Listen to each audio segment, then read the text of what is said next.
ముగిసిన వెంటనే చాలా పెద్ద మీటింగు, జిల్లా స్థాయి విస్తృత స్థాయి సమావేశాన్ని ఈరోజు ఇక్కడ నిర్వహిస్తా ఉన్నాను.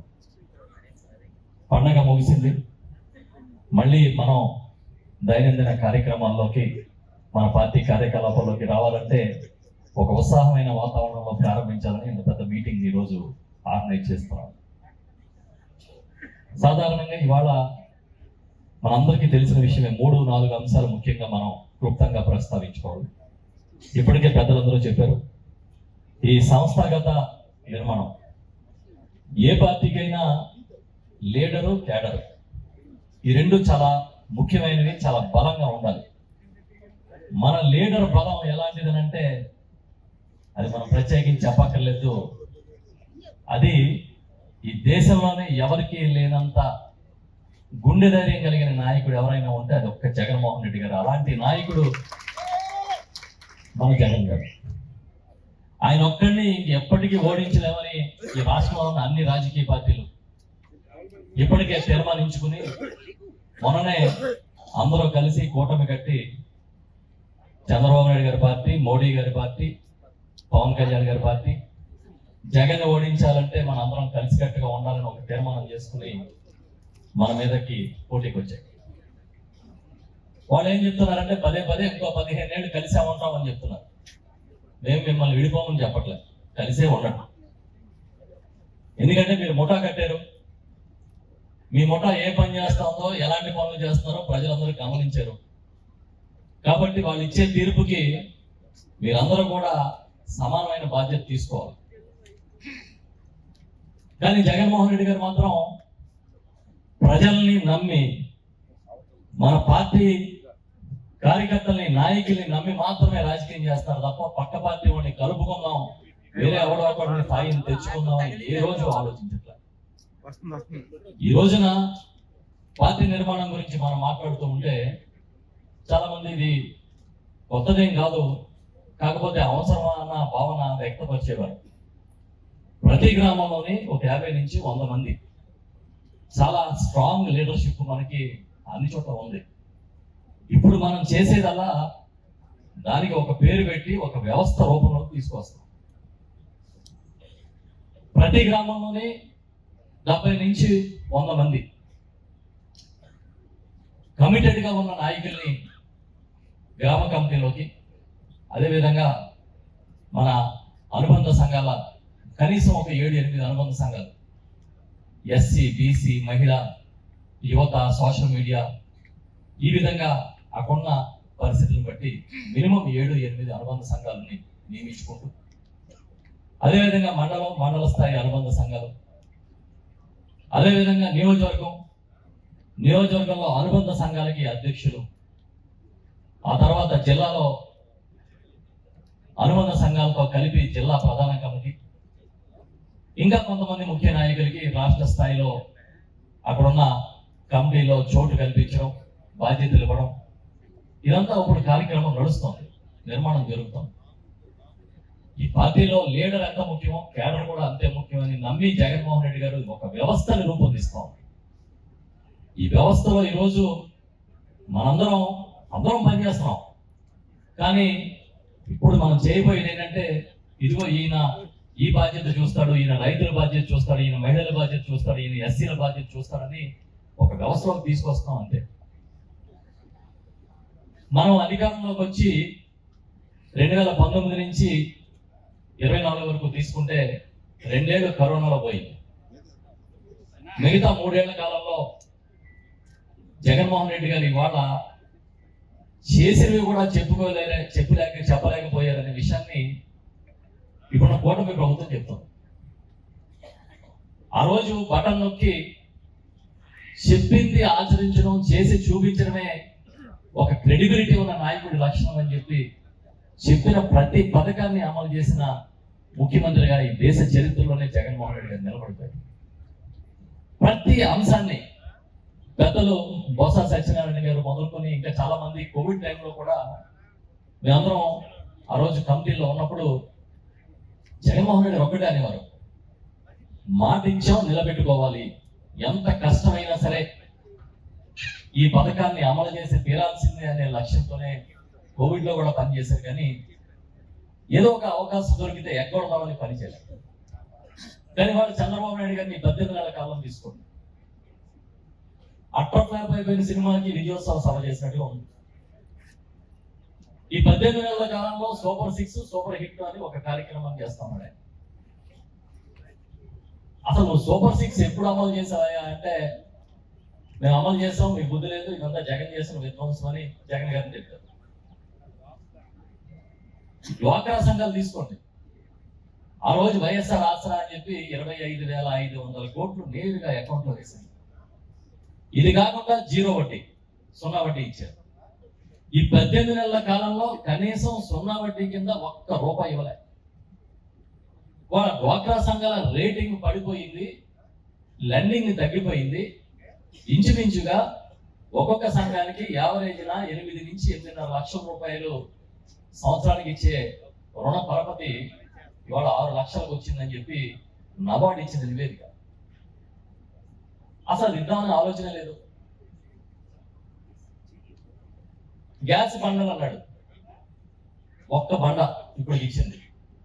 నిన్న ముందు పెద్దలు చెప్పారు, అప్పలనాయుడు గారు, వాళ్ళ నియోజకవర్గంలో ఇంచుమించు 17-18 వేల మందికి అన్నదాత సుఖీభావ కింద రైతులకి ఆర్థిక సహాయం అందించాల్సి ఉంటే 8,000 మందికి వచ్చింది, మిగతా 8,000 మంది తిరుగుతూనే ఉన్నారంట. ఉచిత బస్సు ప్రయాణం మనం చూస్తాం. చివరికి బస్సు ప్రైవేట్ ఆపరేటర్లు ఆర్టీసీకి అద్దెకి పెట్టిన వాళ్ళు, మీరు మాకు అద్దె కట్టలేదు కాబట్టి మా బస్సులు ఆపేస్తామనే స్థాయికి వచ్చారు. మీరు ఏది తీసుకోండి, ఆడబిడ్డ నీతి అని చెప్పాడు ఆయన. 1,500 ఇస్తాను 18 ఏళ్ళు దాటిన వాళ్ళకి 59 సంవత్సరాల వరకు అంటాడు. ఇప్పుడు అంటాడు P4 అని ఒక కార్యక్రమాన్ని పెట్టాను, వాళ్ళందరూ చందాలు ఇస్తే మీకు ఇద్దాం అనుకున్నాను, వాడు ఎవరు ఇవ్వలేదు కాబట్టి ఇచ్చినట్టు భావించండి అంటున్నాడు. ఆయన సమర్థంగా అమలు చేస్తున్న పథకం ఒకటే, ప్రైవేట్ వాళ్ళకి దోచిపెట్టే పథకం. మీరు హెరిటేజ్కి వెళ్ళి విజయనగరంలో ఒక 1/2 లీటర్ పాల ప్యాకెట్ కొనండి, ఎంత ఉందో కాస్ట్. హెరిటేజ్ లో 1/2 లీటర్ పాల ప్యాకెట్ కన్నా విశాఖపట్నంలో ఎకరం భూమి చౌక 99 పైసలకు ఇస్తున్నాడు. ఇప్పుడు ఆయన దావోస్ లో ఉన్నాడు, ఇప్పుడు 15 సార్లు వెళ్ళాడంట. ఎల్లో మీడియాలో వాడు చెప్తున్నారు 15 సార్లు వెళ్ళాడు కాబట్టి దావోస్ మ్యాన్ అంట. దావోస్ మ్యాన్ అంటే అర్థం ఏంటని మీరు ఒకసారి గూగుల్లో సెర్చ్ చేయండి, ఏమొచ్చిందో. సామాన్యులను వదిలేసి కార్పొరేట్ల కోసం పనిచేసే వ్యక్తుల్ని దావోస్ మ్యాన్ అంటారంట. ఆయన కరెక్ట్ గా సూటబుల్, తెలుసో తెలియక అదే ఇచ్చారు వాడు బిరుదు, ఎల్లో మీడియా వాడు. దావోస్ ఏది చెప్తాడు, 99 పైసలకి మేము ఎకరం ఇస్తుంటే మమ్మల్ని తప్పు పడుతున్నారు, మీరేం చేసుకుంటారో చేసుకోండి అంటాడు. ఆయన కుమారుడు లోకేష్ గారు ఆయన చెప్తాడు 99 పైసలకి ఎకరం కాదు మొత్తం భూమి ఇచ్చేస్తా, ఏం చేస్తారని అడుగుతున్నాడు. మేమేమంటాం మీ బాబు గారు సొమ్మని ఇస్తున్నారా అని అడగలుగుతామా? అధికారం జనం కట్టబెట్టారు కాబట్టి మీరు వాడుకుందాం అనుకుంటున్నారు. 99 పైసలకి ఎకరం ఎవరికి ఇచ్చారంటే వర్సా అనే ఒక కంపెనీకి ఇచ్చారు. ఆ కంపెనీ అడ్రస్ హైదరాబాద్ లో ఒక అపార్ట్మెంట్ లో ఉంది. దాని పెట్టుబడి 10 లక్షలు. విశాఖపట్నంలో ఇచ్చిన భూమి 60 ఎకరాలు. వాళ్ళు 3,000 కోట్లు పెట్టుబడి పెడతారంట. అమెరికాలో ఒక ఆఫీస్ ఉందంటే మన వాళ్ళు వైఎస్ఆర్ పార్టీ నుంచి అక్కడ ఉన్న మన నాయకులు, మన అభిమాన సపోర్టర్స్ కొంతమంది అక్కడ వెతికితే అక్కడ చిన్న ఇంట్లో ఒక ఆఫీస్ తెచ్చారట. ఇందా కలిపి మన ఇంటికి వచ్చే కరెంటు బిల్ అంతా కూడా ఆ ఆఫీస్ కట్టట్లేదట. వాళ్ళకి ఎకరం 99 పైసలకి ఇచ్చారు. ఉత్తరాంధ్రలోని విశాఖపట్నంలో భూములు. మేము అడుగుతున్నాం, విశాఖపట్నంలో విజయనగరం భూములు నువ్వు పప్పు బెల్లాల కన్నా తక్కువగా పంచుతున్నావు కదా, అమరావతిలో ఎందుకు ఇవ్వట్లేదు? నువ్వు ఇవ్వట్లేదా? ఇస్తానంటే తీసుకోవడానికి ఎవరో రావట్లేదా? అక్కడ ఒక స్క్వేర్ ఫీట్ చదరపడుగు నిర్మాణానికి 23,000 రూపాయలు. హైదరాబాద్ లోని అత్యంత ఖరీదైన ప్రాంతానికి వెళ్ళి ఒక అపార్ట్మెంట్ కొంటే భూమితో సహా, దాంట్లో అన్ని ఫెసిలిటీస్ తో సహా ఎంత రేట్ ఉందో చూడండి. దాన్ని బట్టి దోపిడీ ఏ స్థాయికి ఉంటుందో తెలుస్తుంది. చంద్రబాబు నాయుడికి ఒకటే ఒక అదృష్టం మీడియా. ఆ మీడియాలో ఈయన ఒక మహాశక్తిగా బాహుబలిలాగా చూపిస్తారు. అది అడ్డం పెట్టుకుని ఆయన బతికేస్తారు. నోరెత్తితే ఇప్పుడే పెద్దలు చెప్పారు, నోరెత్తితే కేసులు. మొన్న జగన్మోహన్ రెడ్డి గారి బర్త్డేకి మేకలు కోసారని కేసులు పెట్టారు, 3rd డిగ్రీ ప్రయోగించారు. మన కార్యకర్తల్ని చాలా దుర్మార్గంగా 3rd డిగ్రీ ప్రయోగించి రోడ్ల మీద నడిపించి వెళ్ళారు. ఇదేంటని మీడియా మిత్రులు డీజీపీని అడిగితే మా దగ్గర వెహికల్స్ లేవు అంటాడు. అది వెటకారమా నిజమా? ఒక నిజంగా అది వెహికల్స్ లేకపోతే ఈ ప్రభుత్వం చేతగాని ప్రభుత్వం. అది వెటకారమే అయితే సుప్రీంకోర్టుకి సమాధానం చెప్పాలి. మీరు చూసే ఉంటారు, తిరుపతి దగ్గర కోడిని వస్తే కేసులు పెట్టారు. జగన్ గారి బర్త్డేకి కోడిని వస్తే కేసు పెట్టారు. ఇంకా రేపు ఎవరైనా కొబ్బరికాయ కొడితే కూడా కేసు పెడతారు. ఎందుకంటే భూమి బద్దలు అయిపోయింది, కొబ్బరికాయ కొట్టింది కదా. ఆ సౌండ్కి అందరూ భయభ్రాంతులు అయిపోయారు. మీరు కేసులు పెడితే భయపడిపోవడానికి ఇక్కడ ఉన్నది మీలాంటి వాళ్ళు కాదు, జగన్మోహన్ రెడ్డి గారు ఆయన సైన్యం ఇక్కడ ఉన్నామని చెప్తున్నాం. ఎవడ భయపడిపోయాడు ఎవరు లేడు. నోరెత్తితే లోపల వేసేసి మీ పని మీరు చేసుకుందాం అనుకుంటే చాలా దుర్మార్గం. ఒక హాస్టల్లో పిల్లలకి సరైన భోజన వసతి పెట్టలేని వాళ్ళు, తాగడానికి మంచినీళ్ళు ఇవ్వని వాళ్ళు కూడా వాళ్ళు చెప్తున్నారు. 18 నెలల కాలంలోనే ప్రభుత్వం చాలా చాలా అపఖ్యాతిని తెచ్చుకుందని అందరూ మాట్లాడతాం. కానీ మన నాయకుడు మనకిచ్చిన బాధ్యత ఏంటంటే వాళ్ళ అపఖ్యాతి వాళ్ళ అపకీర్తి కాదు, మన పార్టీ గ్రామ స్థాయి నుంచి పునాదుల్లోంచి పటిష్టంగా మనం నిర్మాణం చేసుకుందాం ఈ మనకు వచ్చిన ఈ సమయంలో అని. మనందరూ నాయకులే, కొంతమంది కింద ఉన్నారు, కొంతమంది పైన ఉన్నారు, కొంతమంది అక్కడి నుంచి ఉన్నారు. ఒక్కొక్కరికి ఒక బాధ్యత. ఒక టీం వర్క్ చేస్తే తప్పకుండా విజయం సాధించగలుగుతాం. మనకు తెలుసు గత 5 ఏళ్ల కాలంలో అందరినీ సమానంగా చూడాలి, అందరూ బాగుండాలి, మీరు ఏ పార్టీకి అండగా వేసుకున్నాం, ఎక్కడ మీరు ఏ పార్టీకి ఓటు వేసినా మీ కులం చూడడం మతం చూడడం అని చెప్పేవాడు. కానీ చంద్రబాబు నాయుడు గారు క్లియర్ గా చెప్తున్నాడు వేదికల నుంచి, మీరు వైఎస్ఆర్ పార్టీ వాళ్ళకి పనులు చెయ్యొద్దు అని. ఇంకా 17 ఏళ్ళు ముఖ్యమంత్రిగా చేసిన చంద్రబాబు నాయుడు గారి దిగజారుతనానికి పరాకాస్తుంది. అయినా సరే మీరు ఏ పని చేయకపోయినా వైఎస్ఆర్ పార్టీ కార్యకర్తలు ఎక్కడికి చెదిరిపోరు. మీ దగ్గర దేహేని చేయి చాపి పనులు రావడానికి ఇక్కడ ఎవడో సిద్ధంగా లేడు కూడా. అదే కాదు, విజయనగరం లాంటి జిల్లాలు తీసుకోండి, వైఎస్ఆర్ పార్టీకి కంచుకోట లాంటి జిల్లాలుగా ఇవాళ పెద్దలు మన బొత్స గారి నాయకత్వంలో ఇంకేతర పెద్దల నాయకత్వంలో తయారైంది. ఇప్పుడే మేము వచ్చేటప్పుడు సార్ చెప్తా ఉన్నారు, నేను అడిగా విజయనగరం అప్పటికిప్పటికి రూపురేఖలు మారిపోయినాయి అంటే గత 5 ఏళ్ల కాలంలో అద్భుతమైన నగరంగా దీన్ని సుందరీకరణతో సహా తయారు చేశారు. దాంట్లో ప్రధాన భూమిక మన స్వామి గారిదని కూడా సార్ చెప్పడం జరిగింది. జగనన్న నాయకత్వంలో ఎంతో అభివృద్ధి జరిగింది, కానీ చేసింది చెప్పుకోలేకపోయాం. చివరికి 17 మెడికల్ కాలేజీలు ఆయన కట్టారని చంద్రబాబు ఎవరికో ఇచ్చేస్తే తప్ప మనకే తెలియదు. మనం ఎంతసేపు బటన్ మీద దృష్టి పెట్టాం. ఎక్కడ చూడండి మీరు, ఏ గ్రామంలో చూడండి ఒక వైఎస్ఆర్ క్లినిక్, 72 రకాల మందులు ఉచితం, 14 రకాల పరీక్షలు ఉచితం, ఎవరికి తెలియదు. ఇలా చెప్పుకుంటూ పోతే వ్యవస్థల్ని అద్భుతంగా తీర్చిదిద్ది సంక్షేమాన్ని ఈ దేశంలోనే ఎవరో చేయలేని స్థాయికి చేసి డెవలప్మెంట్ ని ఈ సంక్షేమాన్ని కూడా బ్రహ్మాండంగా చేసిన మనం చంద్రబాబు నాయుడు టక్కు టమారు విద్యను ఎదుర్కోలేకపోయాం. ఎంత దుర్మార్గంగా అంటే ఎన్నికల ముందు ఇదిగో భూ సర్వే చేస్తే మీ భూములన్నీ జగన్ లాగేసుకుంటాడని చెప్పారు. ఇప్పుడు అదే భూ సర్వే జరుగుతుంది. ఇప్పుడు చంద్రబాబు లాక్కుంటున్నాడా? నిజానికి భూములు లాక్కుని బయట వాడికి ఇచ్చేదేవాడు చంద్రబాబు నాయుడు. చివరికి అమరావతి రైతులను కూడా మోసం చేసి ఇవాళ ఆనందాన్ని పొందుతున్నది ఎవడన్నా అంటే చంద్రబాబు.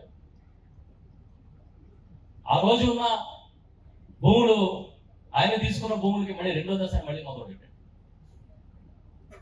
ఒక సామెత ఉంది, మొదటి దానికే భర్తలేడు కానీ అని. అలాగా ఆ భూములే ఇవ్వలేదు. అప్పుడు మున్సిపల్ శాఖ మంత్రిగా పెద్దలు ఉన్నారు బొత్స గారు,